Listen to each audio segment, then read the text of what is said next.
நம்ம கட்டணும் அப்படின்னா ரொம்ப சாரி வந்து நம்ம ஒரு டிஃபரன்ஷியேட் பண்ணி காமிக்கிற மாதிரியான ஒரு டிசைன் பாருங்க. நல்ல ஒரு ஹைலைட்டான முந்தி டிசைன் பாருங்க. கரெக்டான ஒரு கிரீன் கலர்ல. இப்போ சாரி ஃபுல்லா நமக்கு டிசைன் வரனால பிளவுஸ் வந்து பிளைனா பிரவுன் கலர்ல கொடுத்துருக்காங்க.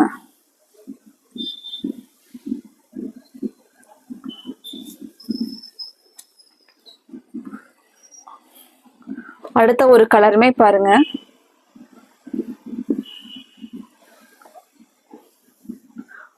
அடுத்த டிசைனும் ஒரு யூனிக்கான டிசைன்ஸ் தான் பாருங்க. அழகா ஒரு சாரி ஃபுல்லா வந்து நிலைநிலையான ஒரு டிசைன் பாருங்க. இதுக்கு பிளவுஸ் பாருங்க.